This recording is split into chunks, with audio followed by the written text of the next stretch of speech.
Hey guys, Brandon here with Exotic Cars 19 with a bit of a change of pace. As you guys can see, I don't often do automotive reviews, and this is the first one on a truck, and it's pretty fitting, I think, as well. This is the 2017 Ford F-150 Shelby Raptor Baja Edition. First and foremost, before I begin, I just want to give a huge thanks to my buddy Steven for allowing me to borrow the truck for today's review. Steven's the same guy who owns the 675 LT Spider I did a video on not too long ago, so a big shout out to him. Go ahead and feel free to follow him on Instagram. I'll show his handle right here. It's McLaren and me. And yeah, go blast his Instagram, say Exotic Cars 19 sent you, so it makes me look useful. Anyway, on with the review. So I guess we'll start with the engine. So the Baja uses the same EcoBoost twin-turbo 3.5-liter V6 as the other Raptors as well, but Shelby added a tune, custom cold air intake with high-flow filter and performance aluminum intercooler. As a result, it now produces 610 pound-feet of torque and 525 horsepower as they marked on the side, in case you forget. You also get 4-corner Fox Racing suspension stage 2 with 10 modes and toolless adjustments, which makes it actually very comparable on-road and off-road, as you know. You also get a set of 7 tires and wheels. Yes, 7, 4 on ground, 2 spares in the bed, and then 1 underneath of the bed as well. These are 18-inch alloy wheels with the Shelby center cap. And these are some BF Goodrich tires. I will put the measurements right here so I don't mess it up.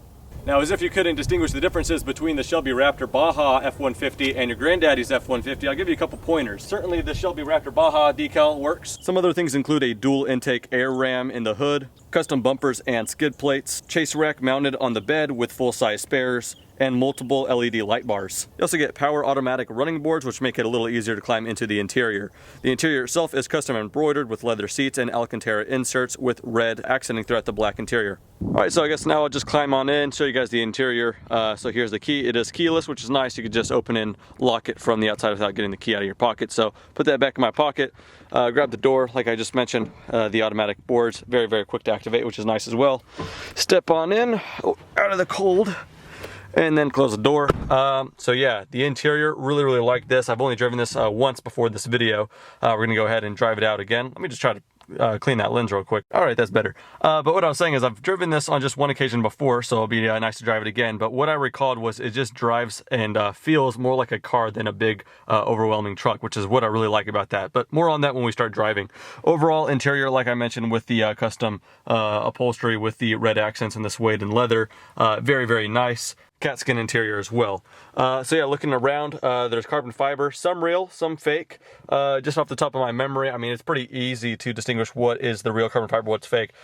This is real on the door on all 4 by the window, even in the back down there on the shift knob, and then over by the background by the custom serial number plate as well. But yeah, quite a bit of fake carbon, kind of just vinyl, like right here by the air vent, by the gauge cluster.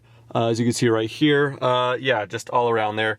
I wish they didn't do that if they're not going to do real carbon fiber. I don't see the point on that, but there is plenty of real carbon, like I already mentioned on here, and I believe even this right here where it says sink, where there's some more storage as well.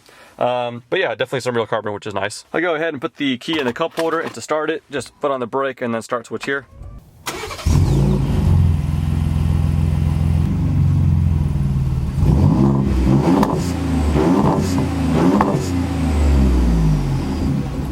So you guys can hear what it sounds like there. Kind of a bit of controversy there. Some people don't like it, some do. I don't think it sounds bad at all. When I followed this truck on the road, it definitely is quite loud and distinctive. I definitely hear it coming. Or when it's just off-roading, doing donuts and all that stuff, it definitely, I don't know, it just sounds like a peppy off-road, more of a ATV, I guess, but in a truck. But anyway, no complaints about the exhaust sound there. Now, to go through and through on the features of this interior will just take forever, so this won't be too terribly in-depth. I'll just go over some of the fun stuff here. So the car is running right now, and if you're familiar with any kind of newer Ford product like I am with my GT350, then all of this will be pretty intuitive and easy to get accustomed to. Like, this is one of the most intuitive systems I know, and I know it through my GT350. The audio, climate, phone, nav, apps, and settings, very easy to get accustomed to that. But overall, even everything else, the steering wheel buttons and the modes and all that stuff, just for a different purpose. But same with the GT350, you can just change modes here. So as you'll be able to see, we are right now on normal, flip it, we are on sport, then weather, mud, sand, and then that will indicate that it went to 4-wheel drive, H as well. You can flip through that right here. Keep on going, we got Baja mode, and then rock and crawl mode. So this features the 10-speed automatic. You can obviously just let it shift on its own, go through the gears with the gear lever here, up and down, or use these skeletonized look paddle shifters, kind of reminiscent of the new 4GT, which is pretty cool.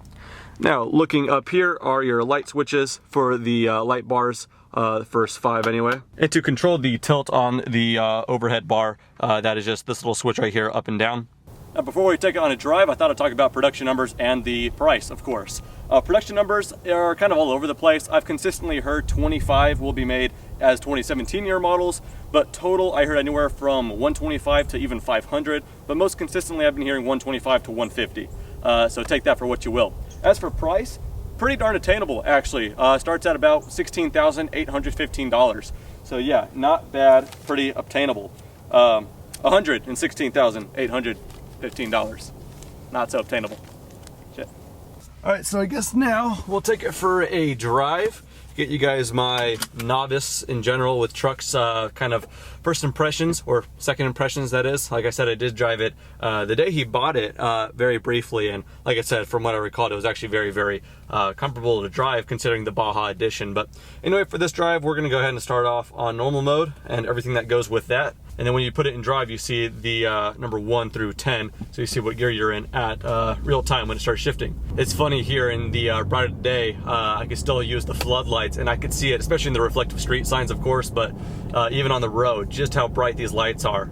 It's insane. So driving slowly, just getting out of this neighborhood, it's actually very nice. You only realize what you're driving when you start slowing down like I am right now to come to the stop sign, when the thicker tread on the BF Goodrich start kind of making that noise. But as soon as you start picking up some speed, it smooths out. The interior noise is very subtle. You can totally have a conversation on the highway without raising your voice, so that's really nice. Interior is just really well made, not any kind of rattling or nothing crazy like that. Yeah, totally daily drivable, which the owner of this does do, if that tells you anything. So I know a lot of people are saying, make the truck in a V8, then it'll be cool. And I don't want to put words in the owner's mouth, but he did say something along the lines of, if it were a V8, he would have done it like sooner or something like that. But now that he's been driving this around, I think he is quite happy with it and the way it's set up. I guess it'd be fun to win the displacement battle every now and then, and bragging rights and all that. But I don't know. I've from the experience I've driven this car and from seeing it in use, this is actually a pretty great engine. Now we're doing about 55 right here on this little smaller highway. We'll bring it somewhere that we can go even quicker, but same thing, very comparable to drive, very nice. And of course, I'm still in normal mode. So I think now that I caught this light on green, we'll go ahead and bump it into sport, and then that stays on 2-wheel drive, rear drive. And so if I were to floor it now, let the transmission do its own thing,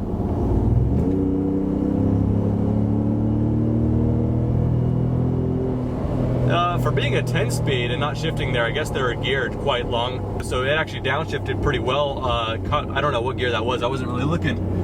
Visibility is good too, if I'm going to go all over the place here. Yeah, visibility is very good. We'll touch on that later. But yeah, it caught a lower gear there, not too sure. And now it's on 8th gear, doing 55. So fuel economy, I imagine this isn't actually too terrible at all. But yeah, no, it picked up very nicely there. It'd be interesting to put it in manual mode. I've never messed with the paddle shifters, I don't recall, with this car. All right, so we got a green light here. Put it into 2nd gear. There was the delay I see now.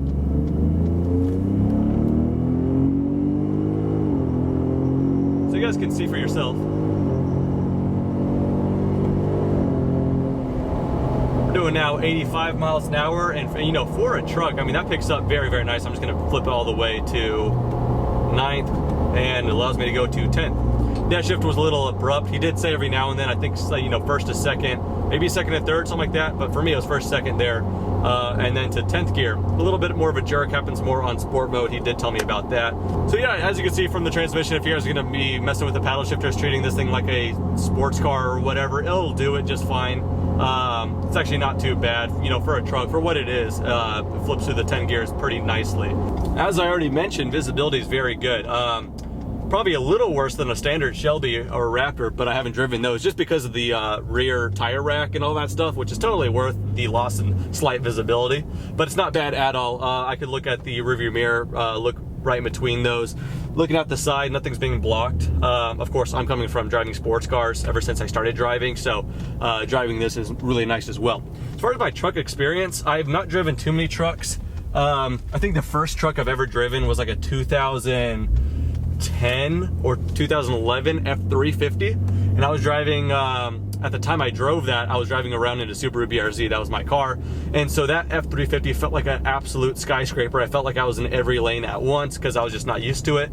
So when I jump into a truck like this, this feels very, very go-kart-like in the realm of trucks, if you know what I mean. So yeah, very, very manageable, not overwhelmingly large. The side mirrors as well show me exactly where the fenders are putting this car.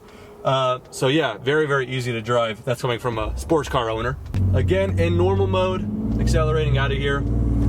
It does not feel like boaty and floaty at all, like just the way I would imagine trucks to feel, because I've driven only a small handful of them. This is the tightest feeling truck I have ever felt, and this is again in normal mode, the most comfortable mode you will be cruising in. So yeah, absolutely love the drive characteristics of this thing. And yeah, I know if you're gonna do a truck, some people want a V8, but the more I'm driving this twin turbocharged V6 and I accelerate and I hear the turbo spool up and I let off, and it kind of, I don't know, it just makes all these sounds that make it seem more of an occasion for a truck. I don't know, if you guys understand, you understand. If not, then I sound crazy. But I don't know, I'm liking the characteristics of this engine more and more the more I drive it.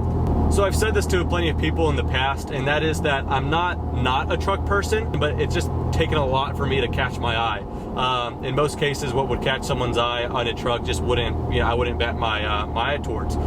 Something's a little different with this one. This is one of the very few trucks, especially just off the dealership lot, that I very much so would give a second stare at. This one in particular, finished in Avalanche Gray, just looks gorgeous. Avalanche Gray being a bespoke color for Shelby models.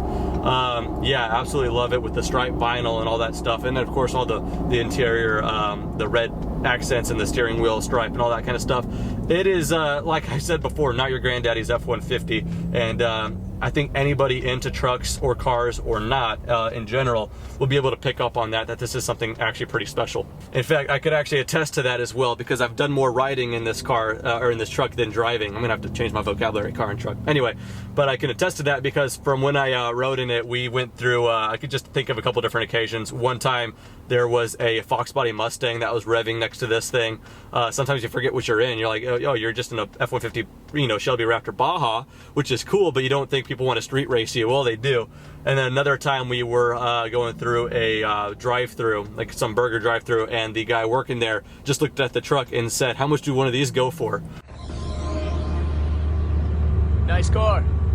What's the retail on one of those? More than you can afford, pal. Ferrari. So yeah, it definitely gets attention from the people in the community and not.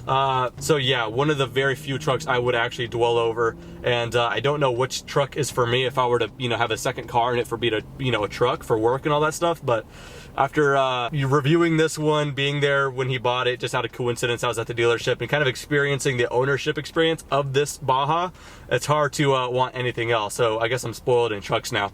Thanks, Steven. As I'm nearing back on the to the owner's house, I'm kind of dreading giving it back.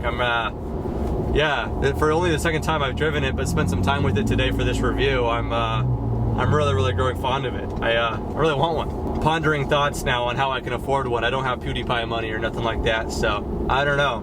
I really do want one. Anyway, I don't know how long this video is going to turn out to be. Probably decently long because it is a review, but it wasn't really meant to be a full in-depth review. I'm not going to go over every, button in this car or truck, shoot. But anyway, I was on YouTube the other day. I knew my friend had this truck, and I was on YouTube and I only saw maybe 2 reviews on this thing from like dealerships or whatever. So I kind of wanted some different perspective review on this thing to be out there. And so yeah, I hope you guys enjoyed. I hate that I'm closing out this video because it means I'm done with the truck. But anyway, yeah, I don't do a whole lot of reviews on this channel. Something that maybe I'll change around now and going into the next year. And definitely I haven't done any videos on trucks, so this was kind of fun. But if you guys are in the Austin area or willing to travel to and you want me to review your sweet ride, then let me know and we could get that arranged. But until then, that's gonna do it for this video. Thanks for watching and have a great day.